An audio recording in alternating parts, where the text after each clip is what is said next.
The dust hung in the air like a faded memory as Henry Norwood reined in his horse at the edge of Promise Creek, a town he'd sworn never to return to after the tragedy that had torn his life apart 3 years ago. The pain was still raw, but little Lily needed more than a broken father and an endless string of ranch hands serving as makeshift caretakers. The 6-year-old girl dozed in front of him on the saddle, her small body warm against his chest as they made their way down the main street. She had her mother's golden hair and his stubborn chin, a daily reminder of what he'd lost when fever had taken his wife during that terrible winter of 1878. Henry adjusted his hat against the blinding June sunlight of 1881, gathering his courage with every step the mare took toward the heart of town. "Pa, are we there yet?" Lily mumbled, stirring from her nap. "Almost, little one," Henry answered, his voice rough from too many nights spent alone with only whiskey and regrets for company. "We'll be staying in town for a while, got some business to settle." That wasn't entirely true. His only business was finding anyone who could help care for Lily while he worked to rebuild the life he'd abandoned. The ranch 15 miles outside town had survived his absence thanks to his foreman's dedication, but it wouldn't thrive with an absentee owner. And Lily deserved better than being raised by a ghost of a man. The boarding house looked exactly as he remembered. Mrs. Finch, the elderly proprietress, recognized him immediately, her eyes widening in surprise before filling with understanding. She'd known his wife, had attended the funeral Henry couldn't bear to face. "Room's ready, Mr. Norwood," she said, taking Lily's small carpet bag. "And might I say it's good to see you back among the living." Henry merely nodded, not trusting his voice. That evening, after settling Lily into their room with promises of exploring town tomorrow, Henry made his way downstairs. The dining room was nearly empty, save for a young woman with auburn hair sitting alone near the window, her attention fixed on a book. "That's Miss Abigail Kendrick, Mrs." Finch whispered, appearing at his elbow. "New schoolteacher, arrived from Boston last month." Henry glanced at the woman, noting the way lamplight caught in her hair, turning it to burnished copper. She couldn't have been more than 25, with a quiet dignity about her that seemed out of place in a frontier town. "The school's been without a proper teacher since old Mr. Patterson passed," Mrs. Finch continued. Miss Kendrick answered the town council's advertisement. "Been a godsend for the children." "A schoolteacher," Henry mused, thoughts turning to Lily. "Does she take students Lily's age?" 6 to 16, Mrs. Finch confirmed. "Term starts in September, but she's offering reading lessons through summer for those who want them." Henry nodded, making his decision. Tomorrow, he would introduce himself and Lily to the schoolteacher from Boston. Morning came with the persistent crowing of a rooster and Lily's excited voice as she discovered the rag doll Mrs. Finch had left on her pillow. Henry watched his daughter hug the simple toy to her chest, struck by how little it took to make her happy and how rarely he'd been the one to provide that happiness. "Can we go see the town today, Pa?" Lily asked, already dressed in her best pinafore, her hair a wild tangle that reminded him painfully of her mother. "After breakfast," he promised, reaching for the brush on the dresser. "And after we do something about this bird's nest you call hair." Lily giggled as he awkwardly attempted to brush out the tangles, his large hands more accustomed to breaking horses than styling a little girl's hair. The result was less than perfect, but Lily seemed satisfied with his efforts. The dining room was busier at breakfast, with several travelers and a few locals gathered around the large table. Miss Kendrick sat in the same spot as the previous evening, this time writing in a leather-bound journal. She glanced up as Henry and Lily entered, offering a polite smile that brightened when she noticed the child. "Good morning," she greeted them. "You must be new arrivals." "Returning, actually," Henry corrected, tipping his hat. "Henry Norwood, this is my daughter, Lily." "Abigail Kendrick," she replied, closing her journal. "I'm the town's schoolteacher." "I know," Henry said, then cleared his throat. "That is, Mrs. Finch mentioned it." Lily tugged at his hand. Pa, can I sit next to the lady? She has pretty hair. Henry felt heat rise in his face. Lily, I don't mind at all, Abigail interrupted, smiling warmly at Lily. I would be delighted to have such charming company for breakfast. And so they sat, Lily immediately peppering Abigail with questions about her book, her clothes, and whether she knew any stories about princesses. Henry watched in amazement as the schoolteacher answered each inquiry with patience and genuine interest, drawing his normally shy daughter out of her shell within minutes. "Do you like to read, Lily?" Abigail asked as they finished their meal. Lily's expression fell. "I don't know how. Pa tries to teach me, but he gets frustrated when I mix up letters." Henry winced at his daughter's honesty. He had tried, but his own limited education and lack of patience had made the lessons an exercise in futility for both of them. "I'm offering reading lessons this summer," Abigail said, her eyes meeting Henry's across the table. "Perhaps your father would allow you to join us. We meet in the schoolhouse every morning." "Can I, Pa, please?"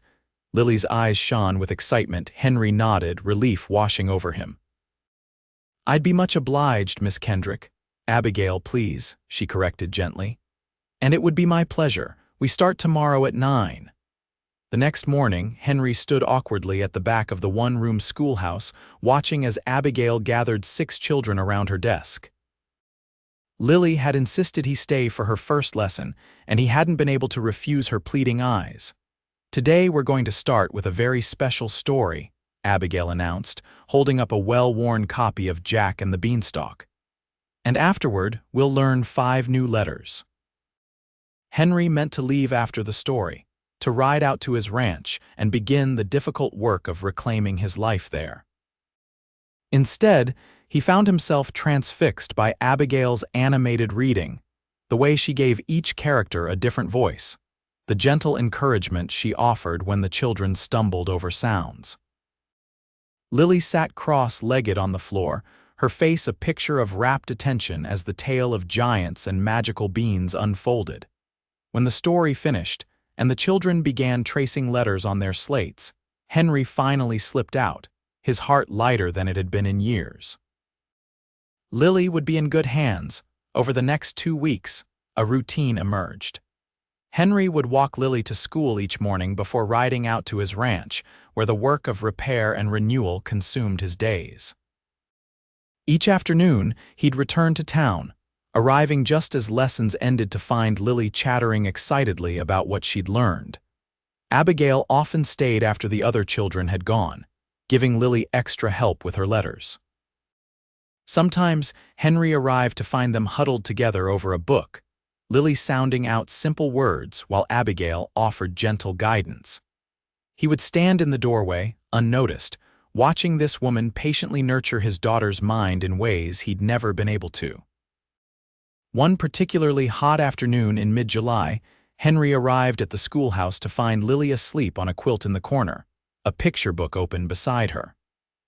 Abigail sat at her desk, grading papers, the windows open to catch what little breeze stirred the stifling air. "She tired herself out practicing," Abigail explained softly as Henry entered. "I didn't have the heart to wake her." Henry nodded, removing his hat as he approached his sleeping daughter. "She talks about you all the time, you know. Miss Abigail says this and Miss Abigail does that." Abigail smiled, a slight blush coloring her cheeks. "She's a remarkable child, quick-minded and determined." Like her mother, Henry said, surprising himself. He rarely spoke of Martha, the pain too fresh even after 3 years. "You must miss her very much," Abigail said gently. Henry stared out the window, unable to meet her eyes.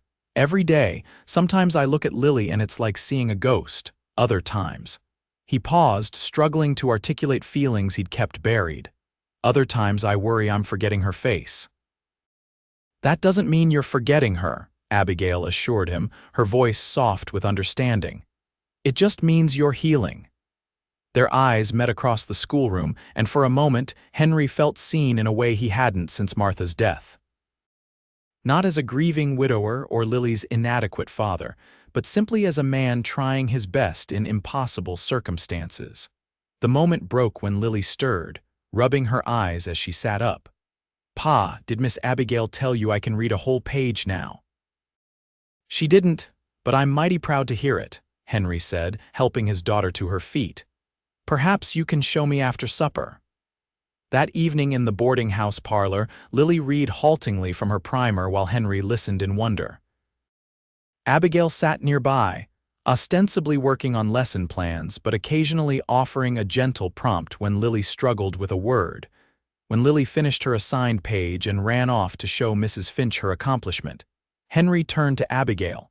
"Thank you," he said simply. "Not just for teaching her but for seeing her." "She's easy to see," Abigail replied. "She shines so brightly." "Not always," Henry admitted. "After her mother died, it was like a light went out in her. For both of us, I didn't know how to bring it back." "Yet here you are, trying," Abigail said. "That counts for more than you know."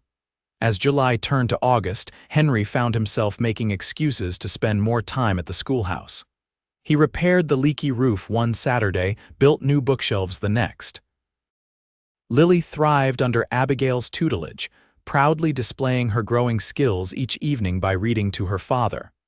One evening, as a rare summer storm lashed the boarding house with rain, Henry discovered Abigail alone in the parlor, a letter clutched in her hands, tears streaming down her face. "Miss Kendrick, Abigail, are you all right?" he asked, hesitating at the threshold. She looked up, hastily wiping her tears. "It's nothing, just news from home." Henry should have nodded and left her to her privacy. Instead, he found himself crossing the room to sit beside her on the settee. "Bad news. My father is ill," she explained, folding the letter carefully. "My mother wants me to return to Boston." Henry felt a cold weight settle in his stomach. "Will you go?" "I don't know," she admitted. "I came west to escape a life that felt predetermined. My parents had arranged a suitable marriage, a suitable house, a suitable existence that had nothing to do with what I wanted." She looked up at him, her green eyes still bright with tears. "Here I found purpose, independence." "The children need you," Henry said, thinking primarily of Lily but encompassing all the students who had blossomed under Abigail's care. "And what about you, Mr. Norwood?" she asked softly. "What do you need?" The question caught him off guard, forcing him to confront feelings he'd been carefully avoiding. Since Martha's death, he'd reduced his existence to basic survival for himself and for Lily. The idea of needing anything beyond that had seemed impossible, even disloyal. "I need my daughter to be happy," he finally answered, "to grow up knowing she's loved and valued." Abigail nodded, her expression unreadable. "That's a worthy goal, and you? Are you allowed happiness in this equation?" Henry stood abruptly, uncomfortable with the direction of their conversation. "I should check on Lily." "Good night, Miss Kendrick." He fled to his room where Lily slept peacefully, unaware of the turmoil in her father's heart. Henry sat by the window, watching lightning illuminate the rain-slick street below, thinking of Abigail's question. Was he allowed happiness? The thought of finding joy with another woman felt like a betrayal of Martha's memory. Yet increasingly, he found himself looking forward to those moments with Abigail, her smile when Lily mastered a difficult word, the way she listened intently when he spoke, as though his thoughts mattered. The next morning, Henry rode out to his ranch earlier than usual, needing physical labor to clear his mind. The storm had downed several fence posts, giving him ample opportunity to work himself to exhaustion. By mid-afternoon, he was drenched in sweat, but no closer to resolving his inner conflict. Jake Peterson, his foreman, brought him water as he hammered a final post into place. "You planning to move back out here anytime soon, boss? Place ain't the same without you and little Lily."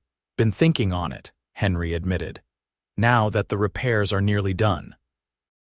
Jake nodded, leaning against the fence. "Heard you've been spending time with the new schoolteacher. Mrs. Finch's cousin told my Martha you helped fix up the schoolhouse." Henry felt his neck grow hot, and not from the sun. "Miss Kendrick's been teaching Lily to read." "Felt I owed her something in return." "Uh-huh," Jake said, not bothering to hide his skepticism. "Well, she seems like a fine lady, smart too, My boy Tommy says she knows all about dinosaurs and foreign countries. She's from Boston, Henry said, as if that explained everything. Martha says she makes you smile, says she ain't seen that since. Jake trailed off, clearly regretting his words. Henry drove the hammer into the ground with more force than necessary. I should get back to town. Lily will be done with her lessons soon. As he rode back to Promise Creek, Henry wrestled with his conflicting emotions. It was true that Abigail made him smile, made him feel something beyond the numb existence he'd inhabited for 3 years. But accepting those feelings meant accepting that life continued after Martha, that he continued. When he reached the schoolhouse, he was surprised to find it empty except for Abigail, who sat at her desk writing what appeared to be a letter. "Where's Lily?" he asked, alarm rising in his chest. "Mrs. Peterson offered to take her and Tommy for ice cream," Abigail explained. "I hope that's all right. She said she'd bring Lily to the boarding house afterward." Henry relaxed, removing his hat. "That's fine. Martha Peterson's a good woman." "Yes, she is," Abigail agreed, setting down her pen. "She told me about your wife, how much the town loved her." Henry stiffened. "People talk too much in small towns." "They cared about her," Abigail corrected gently, "and they care about you and Lily." He couldn't dispute that. The townspeople had rallied around him after Martha's death, bringing food, offering to watch Lily. It had been his own grief that drove him to isolate himself, to retreat to the ranch where memories of Martha surrounded him like comforting ghosts. "I've been thinking about what you asked," Henry said abruptly. "About whether I'm allowed happiness." Abigail stood, smoothing her skirt nervously. "I overstepped. It wasn't my place, no," he interrupted. "It was a fair question, and I don't know the answer. I loved my wife, still do, in a way that doesn't fade just because she's gone." "Of course," Abigail said softly. "I would never suggest otherwise." "But Lily deserves more than half a father," Henry continued, forcing himself to meet Abigail's gaze. "And maybe I deserve more than half a life." The air between them seemed to hum with possibility, with words unspoken but understood. Abigail took a step toward him, then hesitated. "I haven't replied to my mother's letter yet," she said. "I wanted to be sure before I made my decision." "Sure of what?" Henry asked, though he suspected he knew the answer. "Sure that there's enough reason to stay." Henry crossed the room slowly, giving her time to retreat if she wished. When he reached her, he took her hand, noting how small it seemed in his calloused palm. "I can't offer any guarantees," he said honestly. "I'm still figuring out who I am without Martha. But I know that when I watch you with Lily, when I see how you've brought back her smile, I feel something I thought died with my wife." Abigail squeezed his hand. "Hope," he agreed, "and something else. Something I'm not ready to name yet, but it's there, growing stronger every day." "I can work with hope," she said, smiling up at him, "and I'm patient with works in progress." The next few weeks passed in a state of cautious courtship. Henry began taking Abigail on proper outings, Sunday drives in his wagon, picnics by the creek, even a town social where they danced together under the curious but approving eyes of the townsfolk. Lily thrived on the additional attention, often sitting between them at church or insisting they both read to her at bedtime. As September approached and preparations for the school term intensified, Abigail spent more evenings at the boarding house parlor, planning lessons while Henry worked on ledgers from the ranch. They would sit in companionable silence, occasionally sharing observations or seeking opinions, developing an easy partnership that felt both new and somehow familiar. One evening, as summer's heat finally began to ease, Henry returned from putting Lily to bed to find Abigail staring pensively into the fireplace, her lesson plans abandoned on the table beside her. "Penny for your thoughts," he said, settling into the chair across from her. "I was just thinking about my life in Boston," she admitted. "How different everything is here." "Do you regret coming west?" he asked, trying to keep his voice neutral despite the spike of anxiety her words provoked. "Not at all," she assured him quickly. In Boston, I was Abigail Kendrick, Jeremiah Kendrick's dutiful daughter, destined to become William Hartford's proper wife. Here I'm just me, Miss Kendrick the teacher. Abigail who tells stories and builds volcanoes from baking soda for science demonstrations. Henry smiled at the image. I'd like to have seen that volcano. It was quite spectacular, she laughed. Tommy Peterson added too much vinegar and we had an eruption that reached the ceiling. Mrs. Finch thought someone had been murdered when the children came home with red stains all over their clothes. You're good with them, Henry observed. Not just teaching, but truly seeing them, understanding what they need. Abigail's smile softened. Children are honest in ways adults forget how to be. They show you exactly who they are if you pay attention. And who is Lily? Henry asked, genuinely curious about how this woman perceived his daughter. Abigail considered the question thoughtfully. Lily is brave, though she doesn't know it yet. She's determined, especially when something is difficult. She loves stories about girls who have adventures. And she adores her father, even when she's frustrated that he can't braid her hair properly. Henry laughed, running a hand through his own hair. That's a skill I'm still working on. She also misses her mother, Abigail added gently. She asked me once if her mama could see her from heaven, if she was proud of her reading. Henry felt his throat tighten. What did you tell her? I said that love doesn't stop just because someone is gone, that her mother would always be watching over her and would be incredibly proud of the smart, kind girl she's becoming. Thank you, Henry managed, blinking back unexpected tears, for knowing what to say when I don't. It's easier sometimes when you're not carrying the same grief, Abigail said. But Henry, you've done remarkably well. Lily is happy, secure in your love for her. That's what matters most. Their eyes met across the parlor, and Henry felt something shift between them, a deepening of the connection they'd been cautiously building. Without conscious thought, he rose from his chair and moved to sit beside her on the settee. Abigail, he began, taking her hand. I know I said I couldn't make any guarantees, that I was still finding my way, but these past weeks… Yes, she prompted when he faltered. I find myself looking forward, not back, he continued. When I think about next month, next year, I see you, with me and Lily as a family. Abigail's eyes widened. Henry, are you saying, I'm saying I love you, he declared, the words feeling right the moment they left his lips. Not the same way I loved Martha, that was its own singular thing that can't be replaced, but this what I feel for you, it's just as real, just as deep. Different, but no less true. Oh, Henry, Abigail whispered, tears gathering in her eyes. I love you too. I've tried not to, worried it was too soon, that you weren't ready. He silenced her with a gentle kiss, his first since Martha's death.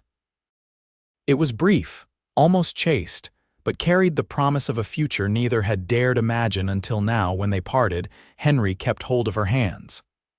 I'm not asking for marriage, not yet. That's a step I need to be completely certain of for Lily's sake as well as ours. But I want you to know my intentions are serious. If you'll have me, have us, I believe we could build something beautiful together. I would like that very much, Abigail said, smiling through her tears, and I agree about taking our time. There's no rush when you're building something meant to last. The next morning at breakfast, Henry watched as Abigail helped Lily practice reading from a new book of fairy tales, patiently sounding out the longer words when his daughter stumbled. Lily's face was alight with concentration and pride as she conquered each difficult passage, occasionally looking up for Abigail's approving nod or Henry's encouraging smile. In that moment, watching her read to his daughter, Henry knew with absolute certainty that he'd found home again, not in a place, but in the family they were becoming. The realization brought not guilt but peace, a sense that Martha would approve of the path he'd chosen. As summer turned to fall, Henry finally moved back to his ranch, but not alone.